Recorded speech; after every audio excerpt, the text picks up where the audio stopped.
For episode 46 of the Glass of Joe podcast, as always, with PJ Glasser, I'm Joe Malfa, and we're joined right out of the gates this time by Ryan Wormeli, not in an official Ravens contributor capacity, we were talking about something in our group chat and need to settle it on the podcast capacity. This week is a good week to get into some offshoot conversations because last week we teed up the final stretch of the NBA season, the final stretch of the NHL season. We don't really have anything major right now. We next week's the NFL draft. We'll get into that breakdown next week. We'll dabble in it a little bit later in the show, but it's a good week for offshoot conversations. And the one we want to start with, because we were debating this, top 5 days in the sports calendar. And the one exception that we want to lay out right now, the first round of the NCAA tournament counts as one day because that thing just blurs together. So best 5 days on the sports calendar. It's a very hot topic of conversation. And Worm, I'm going to start it with you. We're going to go around the horn. Worm, PJ, me, counting down from 5 to 1 for each of our lists. Okay, here's my one and only question going into this. Do you want my honorable mentions now, or do you want me to save them so it doesn't spoil what's not on the honorable mentions for the end. Because I knew you would have honorable mentions like when we did our Pixar list, and you had 5 plus like 7 honorable mentions. Yes. So save them for the end so there are no spoilers. That's basically what I have here. But I'm going to start off with one that I know PJ is going to hate right off the bat.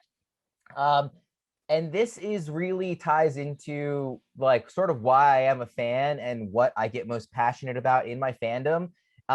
Whatever your most important fantasy league is, football, baseball, whatever the most important league is, that draft day is like one of my favorite days of the entire year. I remember one year I was for fantasy baseball, it was over spring break and my family was flying back from our vacation on draft night and I couldn't draft and I was despondent. Like it was one of the worst nights ever because I couldn't help craft this fantasy team that I was so looking forward to managing over the course of the year. So for me, it's usually fantasy baseball. For others, it might be football, but whatever your most important fantasy league is, that draft day is an all-time day for me every year. Well, you crafted a team in our baseball league that has put up 7 points and it's Friday morning this week. Okay, let's not leave out the fact that I'm 2-0 going into this week. So it's not actually that bad. It's just an Inner Circle Hall of Fame bad luck week. Yeah, I'm 2-0 as well, and I have like 140 going into Friday. You have 7. It's a big time yikes. I can't defend it. Worm's turning into the Orioles. He started out hot, and now here comes what we all expected. I'm sticking with the theme of Worm, but I'm going regular draft, which is coming up next week, first day of draft night of the NFL. Day 2 is good because you still know a lot of the guys, but it still kind of drags on a little bit because it's 5 hours instead of the 4. And then day 3 is really, once it gets into the 5th, 6th, 7th round, I don't really care too much. But day 1 of draft night with all the trades and all the speculation, and really for the last 2-3 months, I mean, you get to know every prospect who could go in the first round. So it's exciting to see where they go. And now that we are going to have some normalcy with players returning to the draft, and Roger Goodell just got cleared to hug some of the players. So we're getting some normalcy back. So I do love day 1 of draft night. That is my number 5. All right. So Worm's 5 is actually one of my honorable mentions, is that draft night. That is a good call. I didn't think anybody else would say it. It's gotten to the point though for me that, excuse me, I'm in so many leagues with so many friends that it's tough to like parse through them all, so I can't really put it in my top 5. But let me ask you this before we move on from that one. Do you ever do live drafts, like where you're all in the same room as your friends? We always try to. It's tougher since college, and since then we've gotten jobs in different places. Mm-hmm. So whoever is still locally, they all try to get together, and whoever is not will FaceTime in. So it is always a good time because that changes it. I do an auction draft every year with the guys I play softball with. We'll just pick one game night where after the games we'll go to somebody's house. You know, we drink we'll bring a lot of food, potluck style, and we actually order like the big board. We put up the stickers, everything. It's always a good time, and that actually does make it like, I think that raises it like 15% more. I love in-person drafts. Those are a lot of absolutely fun. My dad's fantasy football league. I joined it when I was in like 8th grade because there was an open spot last minute and they needed somebody. I've been in it ever since. We always used to have a draft at the house. I look forward to that day every year. But then again, since then, like some people moved away. I went to college, so we haven't always had it in person, and now with COVID this past year, so we hope to get it back in person for next year or the year after. But that is always a good time. So it's an honorable mention for me. I actually do agree with PJ. Number 5 for me is the NFL draft, and just the first round. It's so weird, looking across all the other leagues of, why so much emphasis is put on a day where names are read off by the commissioner. But it changes everything, because more so I feel like than any other sport, I don't really think there's much argument about this, more so than any other league, the NFL's draft is the most important draft out of all of them. In the MLB, you're not seeing some of those guys for 4 or 5 years. In the NBA, there's 2 rounds, and outside of the top 5 picks, because it's a star-driven league, who cares? Maybe you find a diamond in the rough. You get a Giannis who's picked in just outside the lottery, or at the end of it, I don't remember, who blossoms into a superstar, but there's really no hype around it. The NFL, a team with 50-plus guys, it's built entirely through this, and obviously with the way the cap structure is and this and that, and because college football is so big and we love college football, it is truly an event. And again, it's just a commissioner reading names, but there's so much that goes into it. There's so much excitement, and it's definitely one of the most exciting days of the year. There's no game actually played, and it's the only one on my list in which there's no game actually played, but it's just so much around it. So that is number 5 for me. So I actually have the NFL draft round 1 as my number 4. So I actually have 2 on my list with games not being played, which when I sat down to make my list, I was sort of did a double take. It's not going to surprise you guys after our whole saga with the NCAA tournament this year. But I sort of, just like what Joe was saying, the anticipation is really a lot of fun. And people liken it to, waking up Christmas morning, you have all these new presents under the tree. You have all these new players that you get to root for. For me, I really went back and forth. I love the stretch from April to June with NFL, MLB, NBA draft back to back over this course of a couple of months. I really love just draft season in general and all of those. And the reason I went with NFL, even though baseball is more my favorite sport, is with the baseball draft, I care a lot about the teams that are picking the players, but I don't really follow college baseball that closely. So I only really know the players at the top when the O's are picking at the top. So I know the class this year really well because the O's are picking top 5. But if they weren't, I'm not really paying that close attention. You got your Kumar Rocker and your Jack Leiter scouting tape. Exactly. Already. By the way, I've been in on Jack Leiter way before everybody else was. That's been my guy for years. But and then the NBA draft is the opposite. I watch a lot of college basketball, so I know the players really well, but I just don't care as much about the actual league. The NFL is the right balance between them, where I know the players pretty well and I care a lot about all the teams. It's just a very universally appreciated day. So I actually have that number 4, just a spot ahead of you. And again, it's a sport with so many positions, so many different needs. And you see guys all the time picked outside of the first round who become superstars for their teams. In the NBA, again, it's 2 rounds. It's a superstar-driven sport. So even this past year, people were down on this past draft because it was Edwards is good and Wiseman's good and LaMelo's good, but I don't think any of those 3 guys can be superstars. So everybody was down on the draft because those guys could only be really good but not great in people's opinions. That doesn't happen. And the Ravens could take a linebacker from Texas Tech in round 4, and he's a Hall of Famer by year 3. And I will probably trust him to be very good. Yeah. Look at Darius Leonard for the Colts. I mean, he was taken not in the first round from a very small school that no one had probably ever heard of, and now he's the best linebacker in the NFL. So that's what makes it so exciting. Also, just real quick, we didn't mention the trades, but that makes it so much more fun as well to imagine what teams could do. Do the Ravens want to move down again this year? Could they move up and try and grab a receiver? PJ mentioned the trades, so it's glad to know you're listening to this rationale. Yeah, thanks. No, I meant in picking between the different drafts, like baseball doesn't have trading and NFL does, and that's something that puts it over the top for me. My number 4 is also football themed. We all agree, the 3 of us, that Super Bowl week is overrated. When your team's playing in it, it's by far the best week of the year. I wouldn't know. But, well, it is. It's lovely. But when they aren't, it's just, it's overrated day. I know both of you like championship week probably the best. The difference between divisional week and championship week, and why divisional is my number 4, is because why have 2 games when you can have 4 games? And you have every team in the divisional round has either won a playoff game or now it's the two best teams in the league that are both getting buys. I love that week of football. It's always good. It seems like you always get an upset, and if not an upset, you get an instant classic of a game. And it's really the most vulnerable a team can be. I mean, we saw the Chiefs very easily could have lost that game to the Browns. Obviously, the Ravens a couple of years ago lost to the Titans in that round. Green Bay, when they were 15-1, lost to the Giants in that round. So I just love the combination of great teams, upsets, the fact that you get 2 games on Saturday, 2 games on Sunday. So like with March Madness, I kind of meshed it together into one day, but I do love the divisional weekend is my number 4. For me, number 4, I know it's not going to be on Worm's list, and it's going to be higher on PJ's list, is Sunday at Augusta. For me, is number 4.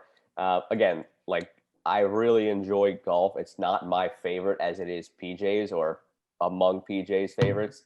But that day is just special. We were texting this year, Special. PJ.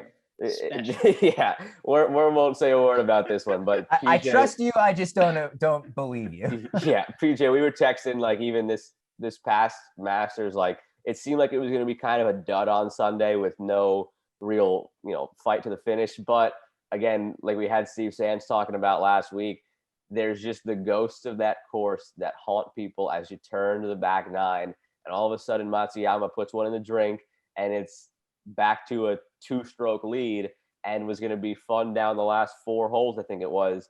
And then all of a sudden, Schauffele puts one in the drink too. And then that 2-stroke was back to a 4-stroke. But then it still came down to the wire, and Matsuyama only won by 1. So, like, it ends up always coming down to the end, and just such a special course historically. Again, everything we talked about with Steve last week. Is it easier because the course is the same every year? Is it harder because the course is the same every year and you get in your head about it? It's a beautiful course. Everybody brings their A game. The field is always great. And PJ, you'll go into more elaborate reasons once you probably have that at number 1, but number 4 for me. And it's always a fun day that Worm never experiences. The Masters is easily, I said this to you guys already, it's easily the biggest event that I care the least about. I love actual golfing. I've gone with PJ. He's seen me. He knows how bad I am. I have a great time regardless. I just haven't gotten into it on my television screen just yet. Maybe as I get older, I'll age into it. What's your number 3? My number 3, I'm actually going to one-up PJ here. It's not the divisional round. It's Super Wildcard Weekend, and it's only because they added the extra games. Why have 4 games if you could have 6, PJ? And I didn't like that they expanded the playoffs in the NFL this past season and going forward, but it did make for a really fun opening round of the playoffs. And I do love Championship Sunday is great. I love the anticipation of just like you could get the Super Bowl. That's like we talked about before, almost even more fun for me than the Super Bowl itself. I love divisional round for all the reasons PJ mentioned. The best teams are vulnerable. The teams that they're facing have already won a game. It's a lot of fun, but give me the extra games. Give me 3 games on Saturday, 3 games on Sunday, all playoffs, all high stakes, big moments, important legacies on the line. I'm putting that from number 3 is Super Wildcard Weekend in the NFL. Vehemently disagree with the inclusion of that, because at the end of the day, week 17, or I guess now week 18, could have even more high stakes games than that can, and can produce even better games than Wildcard Weekend can. Wildcard Weekend, I almost look at for me as catching my breath from a wild end to the season and then a great divisional week. So that week in between, like, I mean, do I still get up for that like 5 o'clock ESPN Houston Texans kick that we used to get every year? Sure. But like, I don't know. You go through the past few years of the NFL, you could probably pick out as many, if not more intense, key, great games in week 17 than there are in Wildcard Weekend. And Wildcard Weekend just produces way too many duds for me. I didn't put it that high.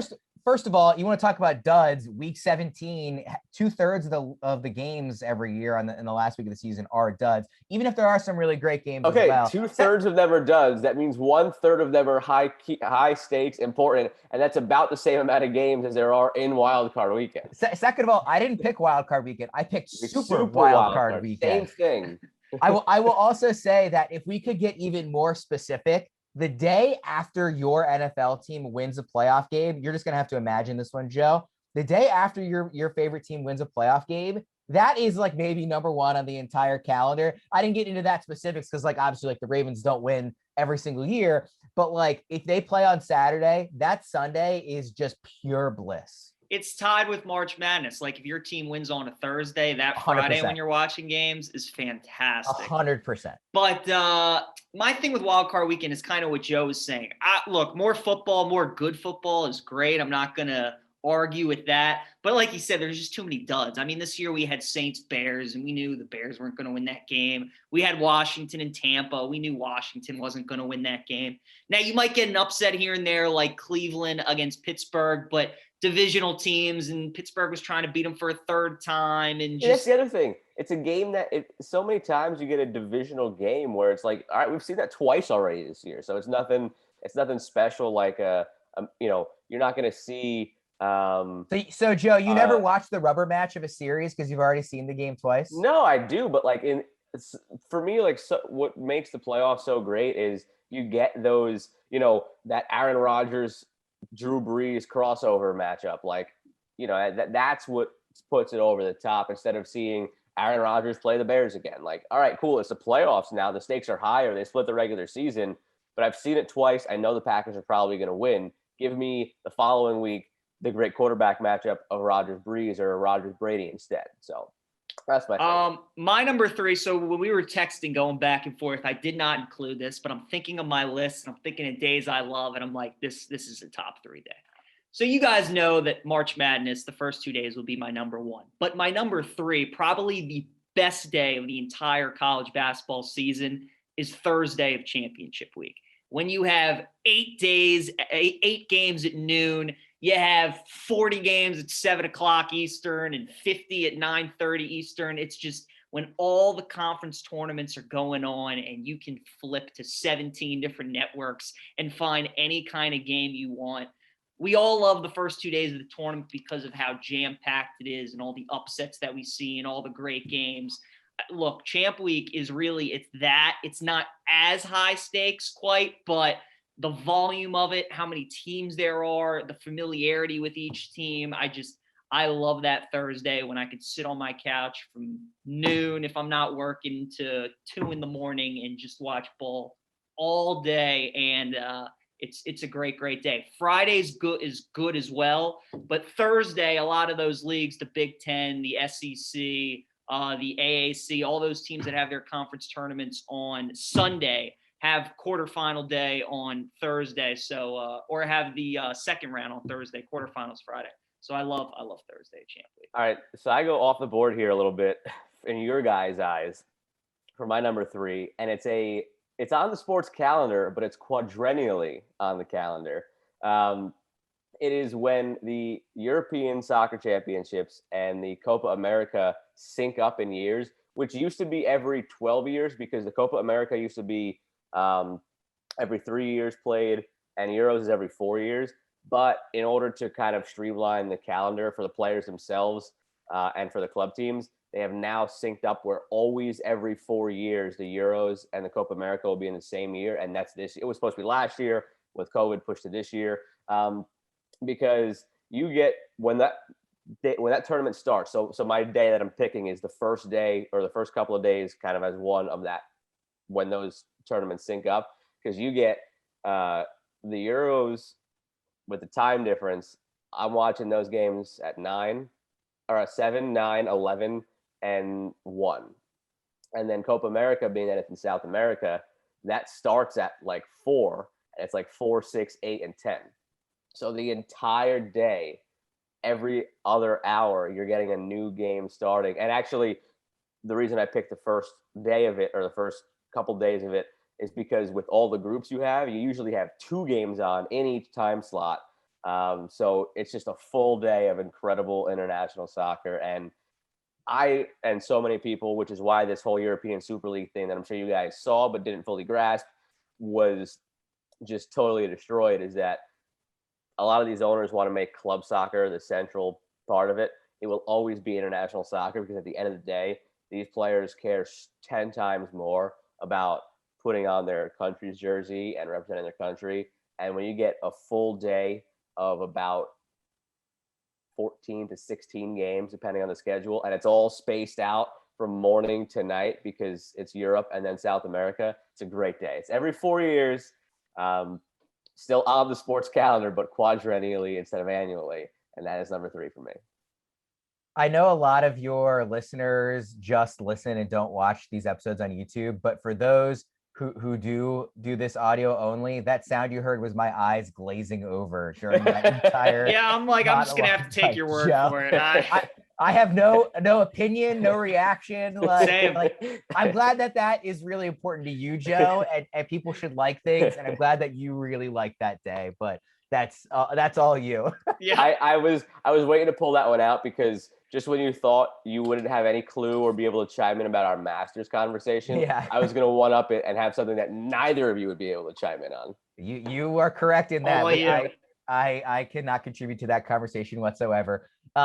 My number 2 is not going to be a surprise to you guys. It is the opening round of the NCAA tournament, usually Thursday, Friday, although this year is Friday, Saturday. If I had to pick one day, I know we're grouping them together. I do think Thursday is the better day. It's just that sort of like, it's where the anticipation is building up to. You finally have it. Friday is always like, oh, can it live up to Thursday or whatever. So they're both great days, obviously. And I think I like what PJ was saying about championship week. And I think he's right in that is sometimes like just as exciting and as he said, jam-packed, full of a day. I think championship week is more like a true college basketball fan's favorite day, whereas the NCAA tournament is more eventized. It's similar to the Super Bowl in that aspect where casual fans will get together to watch it. And I like that event feeling. I like the fact that, championship week, I have it on, in the background. I'm trying to follow the games all day. I'm not taking work off for it. I'm taking work off for Thursday and Friday. I'm going to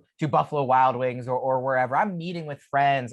I'm setting up 4 TVs in my basement. I was doing whatever I can to watch every second of that. And I don't fill out brackets for championship week. I fill out brackets for the NCAA tournament. It's fun to follow your own teams and your own picks, sort of that fantasy feeling again. But I mean, obviously missing it last year was truly devastating. And especially with how good we all thought Maryland, how well we thought they were going to do last year. Getting it back this year was great. And that is one of the most universally beloved days in the calendar, and it's deservedly so. It is. Everything you said, I agree with. That's why it's my number 1. But my 2 is Masters Sunday. As a golf fan, I mean, it's a great day. It really is just a great day. The best golfers in the world.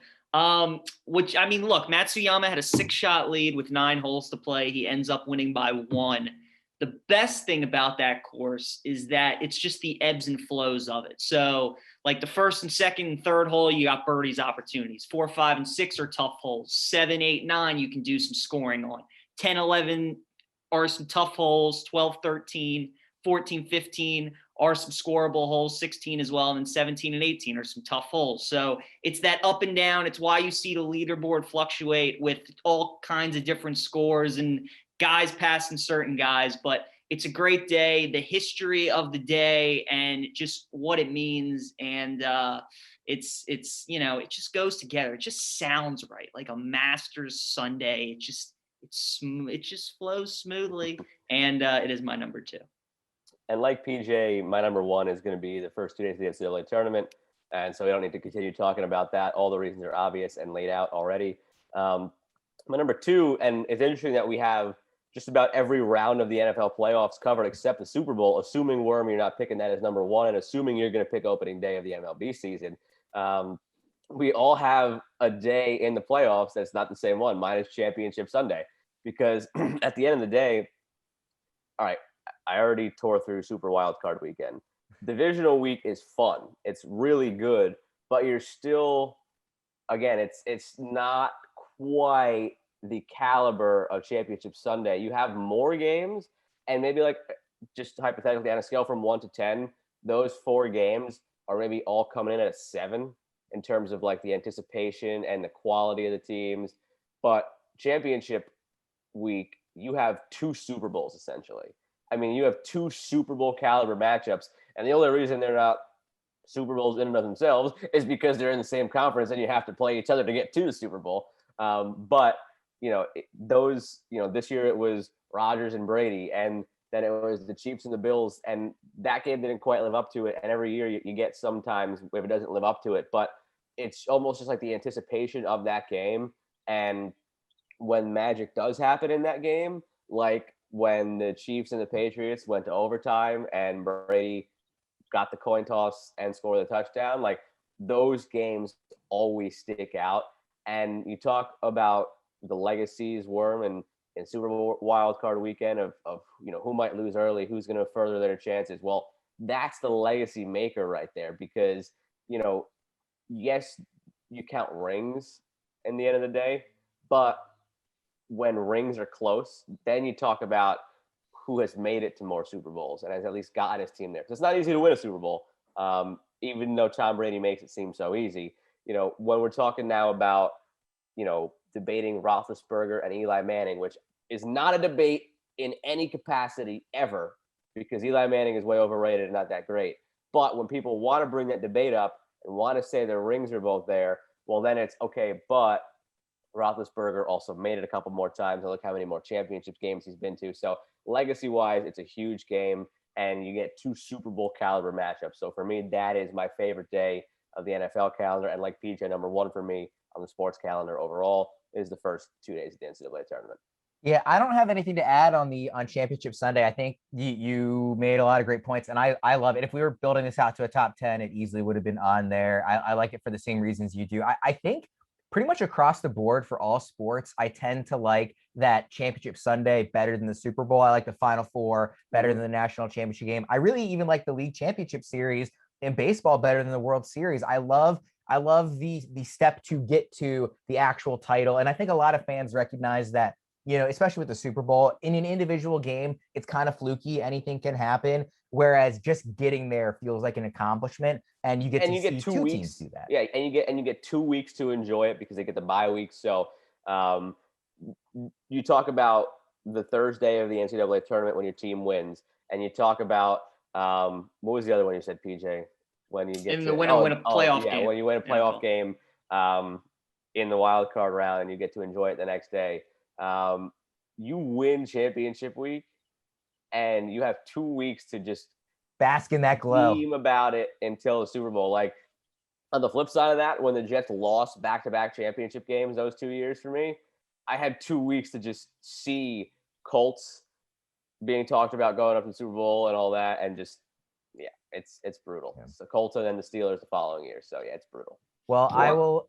Yeah, go ahead, Worm. I'll get to my number one real quick. I'll just run through the honorable mentions. I did have Championship Sunday on there. I had the American League Championship Series on there. I had NFL Divisional Round on there. The one that we haven't really touched on yet that I have honorable mention is actual Selection Sunday. To me, it's so, again, a day without actual games, although there are games in the afternoon, I guess. But the actual night of Selection Sunday, when you first get that bracket, you get to fill it out. You get to start reading all the regional breakdowns, start listening to all the podcasts. Like, That's just fun. I don't care who you are. I'm giddy with anticipation every Selection Sunday. It's a great hour of television when they don't drag it out over the course of several hours. And it's just great to start the analysis that week. Number one, not going to surprise anybody who's ever spent 5 minutes with me. It's opening day, Major League Baseball. It was never going to be anything else. It will never be anything else as long as I live. For all the reasons that people like to wax poetic about opening day every year, like, yes, give me all of that. I agree with every single one of them. Hope springs eternal. It's just so much fun. Weirdly, the Orioles win a lot on opening day, even when they're not very good. I know PJ kind of joked about that earlier, but like, they do win a lot of opening day games, which just is even more fun for me, even when they're bad. And it's like, okay, I don't really care if they're tanking. I still like winning that first one. It's a great time. And I've heard some people say that day 2 of the MLB season is the real day for baseball fans, because that's when it's like, it's back. All the casual, normies aren't there anymore. I disagree. I mean, it's great. I love having baseball every night. That's part of what makes it awesome. But opening day is like, it's just special. And part of it, I know this is a podcast, so you're supposed to be descriptive and use your words, but part of it is indescribable. Like, there's just something about opening day for any sports fan, anybody who's ever played baseball, cared about baseball. When it comes in the calendar, I think helps a lot of that too. Like I said, sort of that hope springs eternal feeling. It does feel like summer's right around the corner when you start playing baseball. And there's just nothing like it. Like I said, it will always be my number one, and nothing is even in the same tier for me. Worm, Selection Sunday was a great call. I didn't even think about that. That honestly might be in the top 3. Well, because you also do get games. You get like Big Ten title game. You get some of these fun and important matchups, and then you get all the fun analysis that night. That's a good one. The anticipation. I mean, just when it's great when they're going through the bracket, and like this year, like you knew Maryland was going to be anywhere from like a 9 seed to an 11 seed. So when that turn in the bracket would come, you're like, oh, is this where they're going to be? Yeah. No, okay. Well, now you got to wait till the next region to find. So I love all of that. Opening day was my number 6. I thought it would be in 5, but then once I slotted the stuff, I'm like, just misses the cut. 7 for me was the New Year's Day. I love the playoff games in college football, the Rose Bowl, the 2 semifinals games, and plus you get the Winter Classic, the outdoor hockey game, which is always cool. And then number 8 for me, which is a day that flies under the radar, which is usually a great day, and it's also coming up, is the first Saturday in May. You always have the Kentucky Derby. In a normal year, you have NHL and NBA playoff games. You have baseball. And then if you guys remember, that was the night of the Pacquiao-Mayweather fight. Usually there are great fights that night. They love that time slot of the year. So first Saturday in May is just, there's something for everybody, which I love about it. It's always a good day. So those were my honorable mention for me that hasn't been mentioned yet is actually the first day of NBA free agency, because you know that the season means pretty much nothing, especially considering that the players don't care about it, most of them, and take nights off. So the regular seasons are usually a dud, more so than other postseasons. The playoffs are usually a dud until the conference finals, where you have sweep after sweep. And then the finals are great, but usually it only really matters depending on which stars make it. So the season and the postseason itself are not the main attraction for the NBA. What's so attractive about it is all the player movement. So that first day of free agency, when my phone just keeps going nuts with tweet notifications from Shams and Woj, like that's a fun day. Honorable mention, another one where there are no games played, but it's a fun one too. That's a great poll, Joe. And I will add in, if we dial back the clock 10 years, I mean, at this point, MLB free agency isn't what it used to be. Everything just drags on, and teams don't want to play their players. No longer a hot stove. It's more of like a lukewarm, easy bake oven. Exactly. That's a whole other long podcast for the three of us. But winter meetings, those first couple of days, Monday, Tuesday, the winter meetings was like, I can remember in college just following, like, are the Orioles going to get Prince Fielder? The Orioles are interested in Prince Fielder. They're talking to Prince Fielder. Prince Fielder never played in Baltimore. It never happened. I don't even care. It was just so much fun to imagine and try and come up with all these different lineup combinations. Like, oh, well, if they add Prince Fielder and then trade for so-and-so, it's just a really fun day. And it's sort of the same idea as NBA free agency, but I like that they're all in the same place. And you just have rumors flying all day, every day, like getting notifications all day long, following on Twitter. And that doesn't really happen anymore, which is a shame. But like 10 years ago, winter meetings is absolutely up there for me as well. It's not a bad one. It's just not the same anymore. So I like how when you guys texted me, you said, hey, do you want to come on for 10 minutes to talk about this? That was probably ambitious. I mean, we knew we were going to start getting into it. And like I said, this week was a good week to do it. We were considering taking the week off this week just because like I said, we set the stage for the NBA and the NHL stretch run the last 2 weeks last week. Next week will be all the NFL draft talk. It's too early in the MLB season to really analyze anything. Teams have played, a dozen and a half games. So there really isn't anything big. So we thought about taking the week off, and we were like, you know what? Let's have a fun episode. Let's go through this. And what was supposed to be 15 turned into 35, and that's okay because we don't have too much else to discuss anyway. So let's have a fun episode. So call Worm. See you, Worm. Yes, as Worm said, you want a fun episode, we give him a call, and that's what we did. Just reiterating, like there's not too much. We're still got some stuff to talk about. We're gonna touch on some of our favorite parts of the NFL draft. We're gonna save all our analysis for next week. We got to touch on the Knicks hot streak, the Yankees being absolutely awful to start the season. Maybe a little talk about the NBA MVP race as it's heating up as well. But yeah, this was a good kind of like take a breather week for us before next week we get the draft, a lot of it. Then the week after that, we're going to get the postseason. We're going to dissect what happened in the draft the following week. And then we get to the NBA and NHL playoffs starting the week after that. So this was our last like week to catch our breath and have some fun. So on that note, PJ, getting into the NFL draft, what are some of your favorite aspects of it? I mean, there's a lot going on. There's trades. There's last year there was Roger Goodell on his chair eating his M&Ms and stuff like that. What are some of your favorite parts every year with the draft? My favorite parts are the fan reactions when, a certain guy gets taken early on, and obviously all the fans want a certain player and they don't go that way. Just seeing all the jerseys getting ripped and the hats getting thrown and just the punching motions in the air. That's always fun. Also, last year was so great, and the way they did it, we talked about that last week, how fun to see that aspect of it with people at their homes were. But in a normal year, I mean, I just enjoy all the trades, all the chaos, when you see on the ticker on your TV screen, like so-and-so has just traded with X team and now jumps up and you're like, oh man, they're going to go target this quarterback or they're going to go get this defensive player. The trades are always what makes it exciting because we have all these mock drafts and all these experts pick who they think is going to go to this team. And they have a few trades in there, but nobody really knows.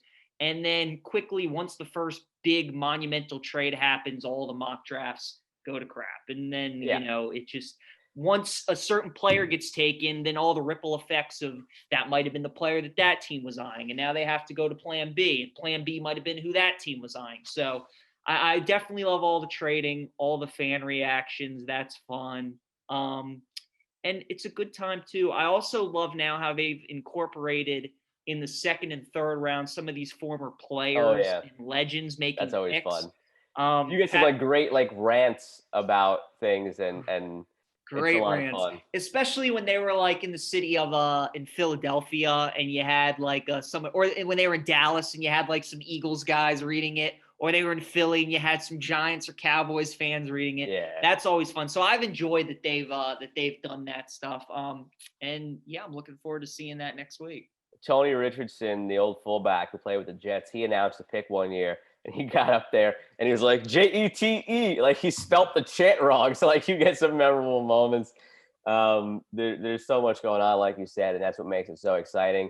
Are you I mean, my favorite parts are pretty much the same ones that you said, so I have nothing to really add there, except I do also always love the big bear hug, and I'm glad that Goodell is vaccinated, so we do get that this year. You see people toss him like a rag doll. It's hilarious. So I love that aspect of it. Now, I try to stay off Twitter. Do you try to stay off Twitter and let things happen as they do on the TV? Like you see the trade graphic, you see – all right, breaking news from Adam Schefter. The camera goes over to him. Or do you scroll through Twitter to kind of try to stay ahead of the curve too?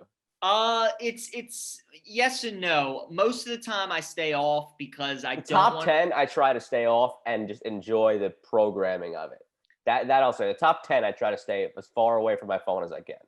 If anything, because the picks in the first round take so long, they're like 12 minutes. Maybe in like minute 8 or minute 9, I'm on just to see if there's any trade speculation going on. But Schefter and Mort and Rappaport, they're pretty good about not like in the NBA when Woj and Shams just ruined the entire draft for you. Schefter's pretty good about not tweeting out the picks too early. Every once in a while, he might say this team's looking at this player. And he actually might come on TV sometimes. They might go to him in a reporting spot.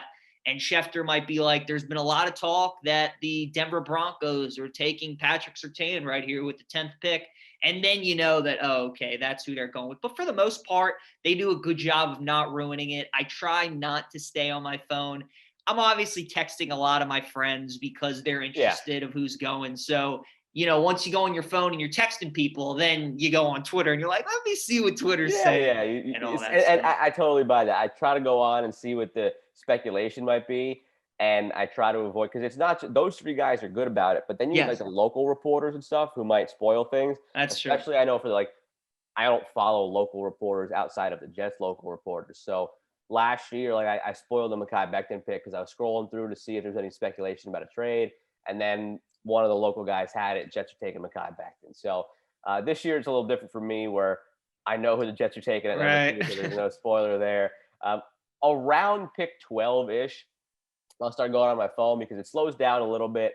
And that's the point where you're not going to get really blockbuster trades, but you start getting teams jumping up 5, 6 picks. And especially this year where the Jets are at 23 and the Jets have a war chest of draft picks. So if someone like a Rashawn Slater on the offensive line, or if somehow, some way Patrick Surtain is sliding out of the top 10 because it's just in the corner and it's all of a sudden pick 15, 16, like I'm going to be scrolling through to see if, are the Jets coming up from 23. So I try to stay off, but once we get to the teens, I'll hop on there and start looking. And then after the first round, I mean, I'm scrolling through because the TV is like 5 picks behind. And I'm trying to see who got picked already, So, right. But the first round, the first 10 picks, I try to keep it a fresh surprise. And on that note, we've had a couple of trades already in the top 10. We had the Dolphins trade out of 3 for the Niners and got a ransom for it, and then used some of what they got to trade back up to 6 with the Eagles. So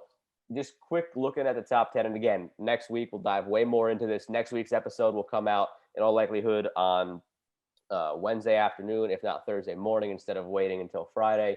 So we'll get more into it then. But looking at it now, any spots that you're looking at where you say to yourself, that team might make a trade, and not even based on people's reporting of it yet, if they have or haven't said anything, just your gut feeling looking at it, anything looking at, hey, they might be moving.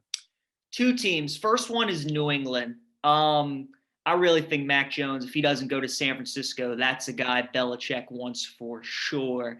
I definitely think he could want Justin Fields too.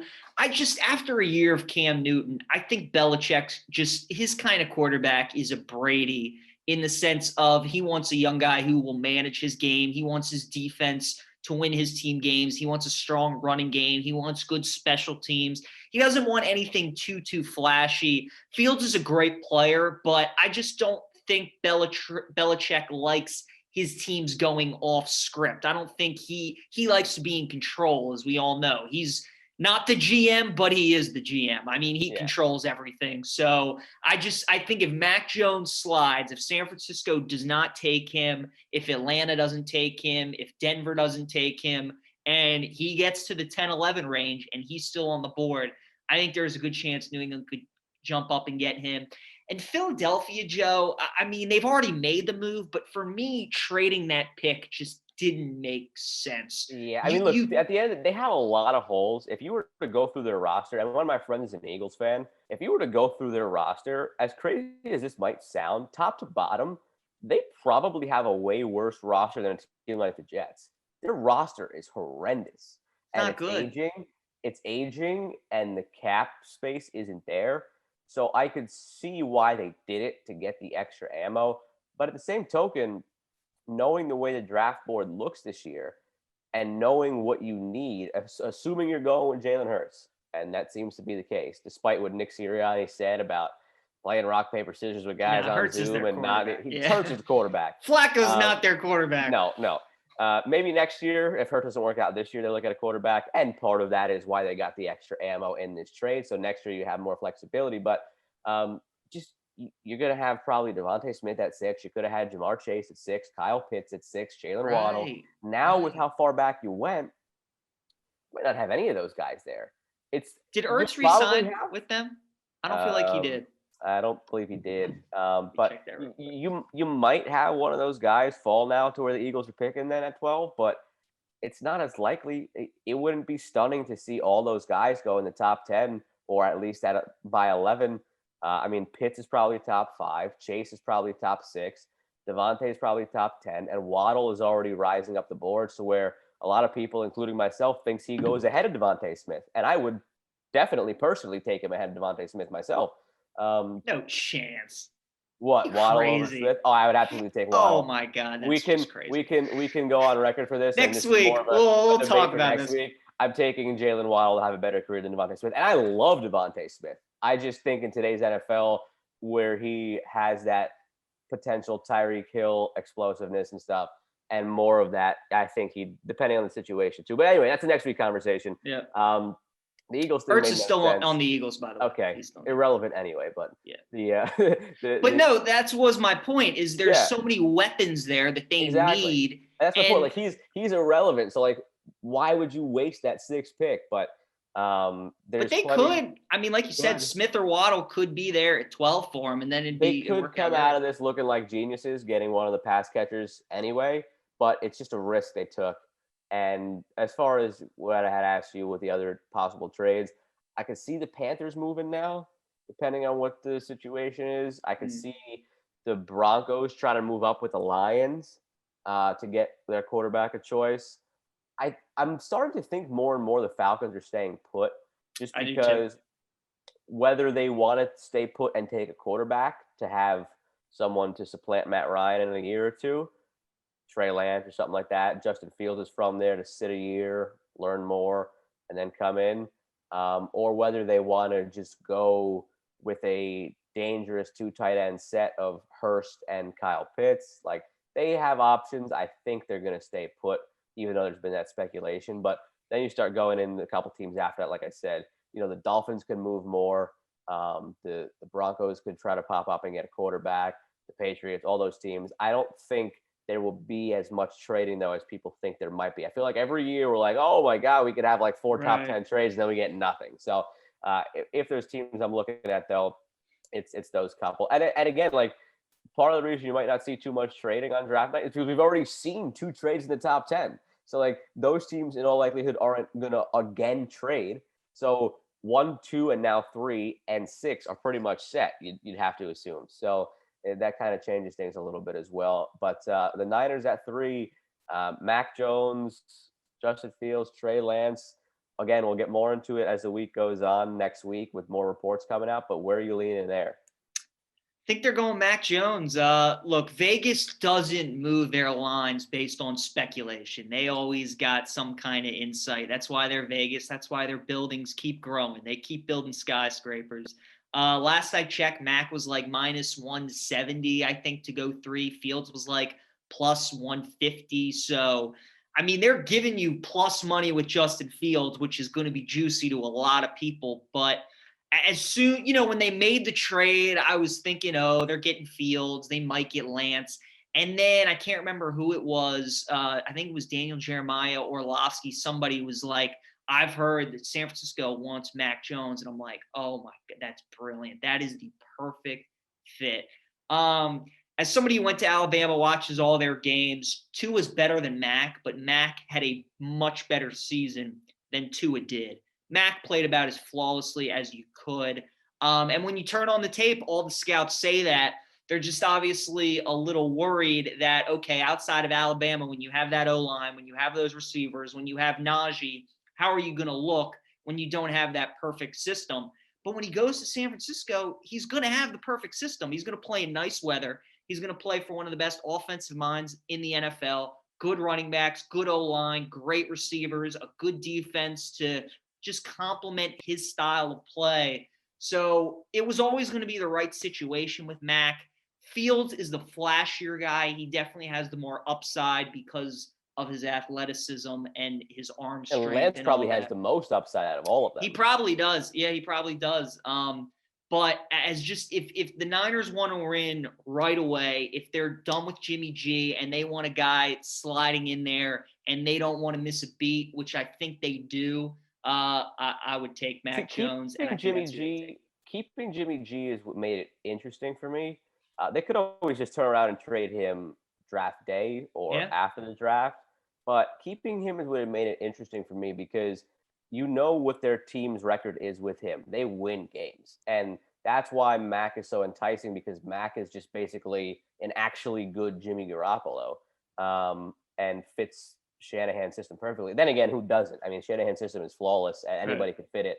But them keeping Jimmy G and now all of a sudden sending a big contingent to the North Dakota State, their most recent pro day, because Trey Lance had 2 of them. Me personally, my gut is telling me it's Lance. For whatever reason, I don't think Fields is the fit. They didn't even send their main guys to their pro day because their pro day was the same day as Alabama's, and all the main guys went to Mac's pro day. Right. So I don't think it's Fields, but they sent everybody to the North Dakota State pro day as well, and they kept Jimmy G, and we know they could win with Jimmy G. They were a bomb to Emmanuel Sanders that was maybe 3 yards too long away from winning a Super Bowl with Jimmy G. So I think they're content to start him this year and go with the Alex Smith, Pat Mahomes model, sit Trey Lance for a year, and then by next year, Lance takes over and watch out for the Niners. Good luck against them. That's the route that I think they're going. I actually did sprinkle a little bit on that because Trey Lance is plus 400 for that pick.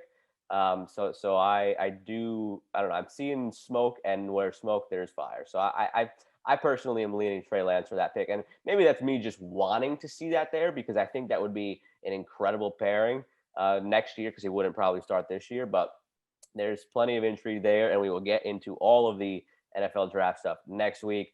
Like I mentioned at the top, not a ton in the other stuff we want to cover. But what we do want to talk about is the two New York teams in two different sports going totally opposite directions. The New York Knicks have won 8 straight and are in the 4 seed, which is bonkers. They're only 3 games behind the Bucks for the 3 seed. And the New York Yankees are at the bottom of the AL East. For all the talk that we had about this has to be the Yankees' year, if not this year, when is it going to ever happen? They're going to run away with the American League. They probably still will. But seeing them at the bottom of the AL East for the first time in like 40 years at this stage of the season was ridiculous. So 2 New York teams, totally opposite directions. I love seeing the Twitter memes of a soul for a soul. Like the Knicks became good, but at what cost? It took to sacrifice the Yankees. But look, the Knicks, Julius Randle, he won't win NBA MVP, but man, he deserves some votes. He's got most improved player locked up. Most improved player. I mean, that is a wrap. NBA MVP. I mean, if you're talking about a most valuable player, him and Steph Curry, we know Clay went down, and the number Steph has been putting up is ridiculous in the Western Conference. But Julius Randle, I mean, the pressure of playing in New York with how bad that franchise has been, how many guys could people name on the Knicks coming into the season? So yesterday I was listening to the ESPN app, to New York radio, and it was Alan Hahn and Bart Scott's show, and they made a great point. It was Bart Scott who actually made it. They were talking about the Coach of the Year debate with Thibodeau, Quinn Snyder, and Monty Williams with the Suns, Jazz, and the Knicks. Yeah. And Bart Scott brought up a great point. If you were to put all 3 of those teams' players into a pool and draft a team of 10, how many players would be Knicks? Just one. Yeah. Probably just Randle. Probably only with the rotation the Suns have, with the talent the Jazz have. If you were to put all those guys into a pot and draft 10 of them, Julius Randle is probably the only Knick that gets selected. Maybe Barrett gets in there too, but probably just Randle, or at least Randle's the only one who's even considered to be a starter. Maybe you take Barrett for the bench, but the only one you're considering to be a starter on that combination of those 3 teams is Julius Randle. So that's why he's in the conversation. I don't think he'll win it. No. I think it's definitely Jokic's award because, we always have this debate, is it most outstanding player with the best stats, or is it most valuable? And this year you kind of have a combination of both of those with Jokic. His numbers are ridiculous. Your best ability is availability. He has not missed a single game for the Nuggets in a season where guys are taking nights off left and right. Yep. Jamal Murray's out now. He's still coming out there every night and dominating. He's definitely winning the award, and he's deserving. But like you said, Randle deserves votes. Curry deserves votes. And it's great to see this with the Knicks. I mean, I've said it. You are a Wizards fan, kind of. It's not your most passionate out of all the teams you root for. For me, the NBA is the one league where I don't have a team, and I just enjoy the league and want to be entertained night in, night out.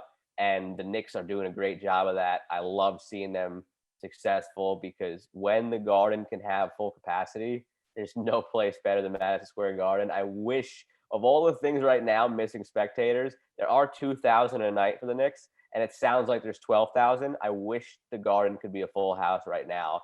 This, which they have not experienced since Linsanity in 2013, or 2012, going back then. It's been an incredible ride, and I don't know that they make it far in the playoffs. They probably end up playing the Celtics in round 1 and probably losing like 5 or 6. But hey, I mean, this team is cool again and fun again, and you saw what happened with the Nets. They had a team of pretty much nobodies. They made the playoffs, And that's what led Kyrie and KD wanting to join them because they already had a great foundation. The Knicks have been a dumpster fire the past few years, but now they're a 4 seed and they have a player like Randall and a coach like Thibodeau, and things are trending up. Now you're gonna see players wanting to join them all of a sudden. We've seen already on a given night Donovan Mitchell and Damian Lillard and Devin Booker tweeting about the Knicks while they have nights off and are watching the Knicks. So there's something brewing there, and it's going to be fun to watch. Whenever they're doing well, it's good for the NBA. Almost every NBA player you talk to, their favorite road arena. Oh, Zion, yeah. I forgot about the Zion interview the other night. I don't know if did you see the Zion interview? Yep. Yeah. Zion said it's his favorite place to play. MJ, Kobe, they all said it was their favorite play. It's just LeBron's favorite place to play. It's the Mecca. And now that the Knicks are good, it's going to pique a lot of people's interest. Julius Randle is just the numbers he's putting up. And credit to Tom Thibodeau because he was great in Chicago, and then he kind of lost that team. He got fired. He went to Minnesota, tried to reinvent himself, didn't, but now he's found a nice home with New York. And with just these combination of veterans and young players, they're making it work, and the city is rallying behind them. But it is crazy that they're playing so well and the Yankees are struggling. And the Yankees, they can't hit. And we thought the problem with the Yankees would be their starting pitching, and their starting pitching has actually been pretty good. Yeah, it's been okay. Outside of Garrett Cole, it's been spotty. But Garrett Cole's been dominant. There was talk about optioning Gleyber Torres the other day to start working on some things because he's just not right. Like struggle, and his defense too, hitting defense. Judge hasn't really done much. LeMahieu's been okay, but with DJ, you expect his average to be in the 330s, and it's just in the mid-2s. But here's the thing with the Yankees. With all that talent, you know it's going to come together. It's just that, look, last year in that shortened season, we saw them have or maybe not the shortened season, but the season prior, excuse me. The season prior when it was still a full season, we saw them lose like 13 or 14 games in a 20-game stretch.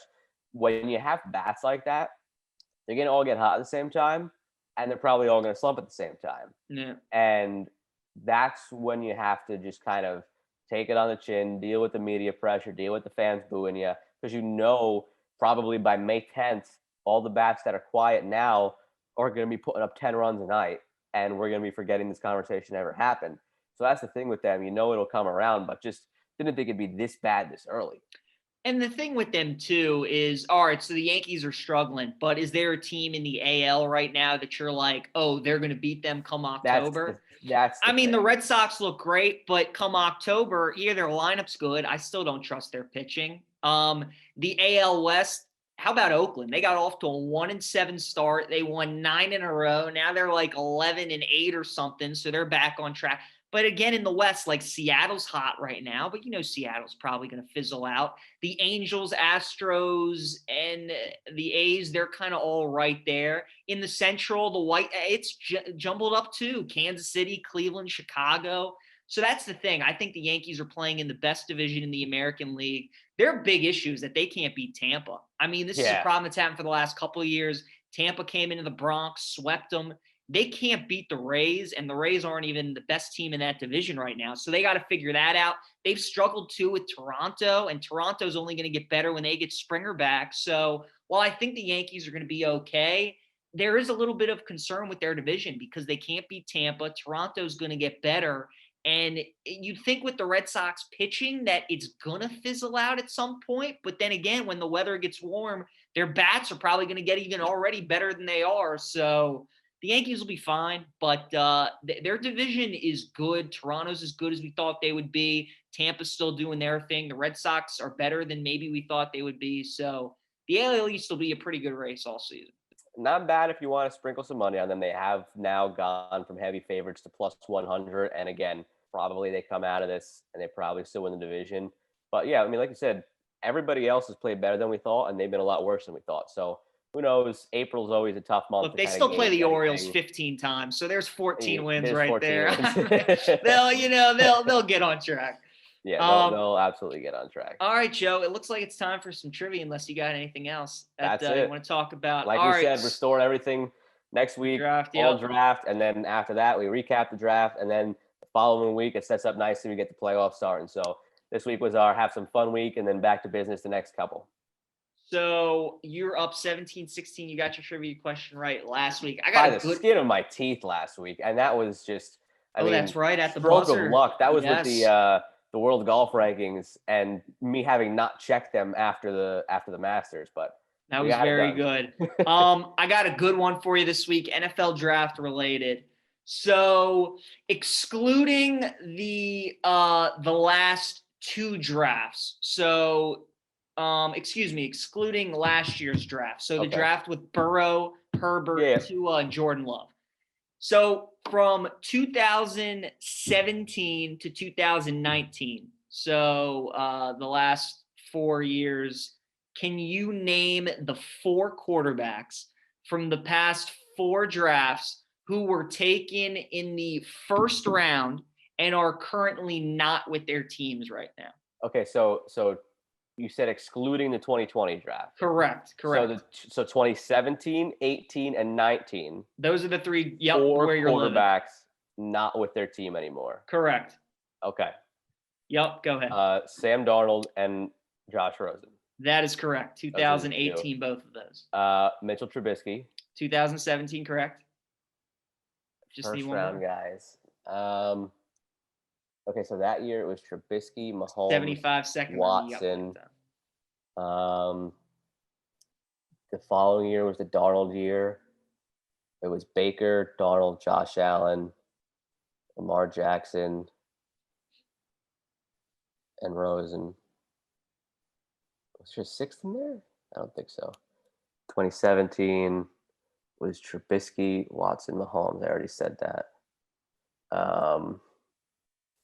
2018. You got 45 seconds left. Gosh, 2018. Rosen, I thought was going to be the toughie for you, but no, that was easy. He was in Darnold's class, so yeah, you got who am I? 2018 or 2019 is somebody already not on the? Oh, Dwayne Haskins, 2019. There you go. I was like, wait a minute, is there somebody from 2019 who's already not on their team? Yes, Dwayne Haskins. There it is. Well done. You got it. I thought Rosen was going to be the toughie, but he was in the class with Darnold, so you got that. Once you got that right off the bat, I'm like, oh, he's going to get this. Yeah. So well done. That was, only because of Darnold I got that one. All right, mine is also NFL draft related for you. Everybody can name the top picks of the draft. That's the easy part. So in the last 5 years, so 2016, 17, 18, 19, 20, I want you to give me 7 of the 10 guys who were taken second or third. You got that? So in the last 5 drafts? In the last 5 drafts, there have been 5 number 2 picks and 5 number 3 picks. So 10 total. Everybody can name the first pick. It's always tougher to sometimes remember who was 2 and who was 3. Sure. So give me 7 of the 10 number 2/number 3 picks of the last 5 years. All right. So last year, I don't remember who 2 was, but Okuda was 3. Okuda was 3. The year before that, where Kyler was 1. Bosa, one of the Bosas, or both Bosas, 2 of the years, right? Yes, Don't you have Nick and Joey? Nick Bosa was 19. Joey was 3 in 2016. Okay. And then let's see. That's 3 already with 30 seconds in. The Baker year, Saquon. Saquon was 2. And let's see. There got to be some O tackles or some D linemen up there. Myles Garrett. Let's see. Halfway through, 45 seconds gone. Still got all your strikes, and you got 4 of the 7 already. All right. Well, 4 of the 10, but 4 of the 7 you need. Who was the 2 last year? It was Burrow. And then I feel like it was some offensive lineman. Or maybe it was a defensive player. Burrow. Wow. Can't think about it. 15 seconds. Chase Young, duh. Chase Young, there you go. 2 more. You got 10 seconds. 2 more. Yeah, I don't think I'm gonna get the last 2. Baker's year. That's time. Yeah, I don't know. All right, so Chase Young, you did with that one what Chris Miller did with the UNC one, where you were caught up on it so long it took you away from everything else. So you got 2020. Last year was the year where it was kind of the three Ohio State guys with Burrow, even though he wasn't last at Ohio State, Chase Young, and then Jeff Okudah. 2019, it was Kyler Murray, then it was Nick Bosa, and then Quinnen Williams. Yeah. And then I thought you would get Q because he was your Bama guy and my Jet guy. 2018, you got Barkley. The third pick was Sam Darnold that year. I thought you would have gotten that. And then 2017, you had Mitch Trubisky and Solomon Thomas. And then 2016, you had Carson Wentz and Joey Bosa. Yeah, that's true. Goff went one. Wentz. Solomon Thomas, I would not have remembered. Trubisky, though, that's right. Yeah, I mean, the two Jets guys, Williams and... Yeah, that's why I said 7. I figured you'd get both of last year's. I figured you'd get Bosa and Quinnen Williams. I figured you'd get Barkley and Darnold. It would have just been a matter of pulling one of the other 4 guys from 17 and from 16, which you did. You pulled Bosa, but you missed out on the other guys. So. Good question. All right, yeah, that was good. Chase Young, we got a 2-question lead now. 18. You do. 16. I know you're up 2. That's good. Oh, Chase Young. I knew Okudah went 3, and I could not remember who went 2. And then I'm like, oh yeah, both Ohio State guys. I got to pick up another good draft question next week. I'll make it Ravens draft related for you next week, and you make it Jets draft related for me next week. Let's Done. All right, that works. Thanks again to Worm for joining us. Episode 46 in the books. A lot of draft-heavy talk next week. We'll be controlling the conversation, and we'll talk about it then. Should be fun. Oh, yeah. One of the best days of the calendar as we harped on with Worm.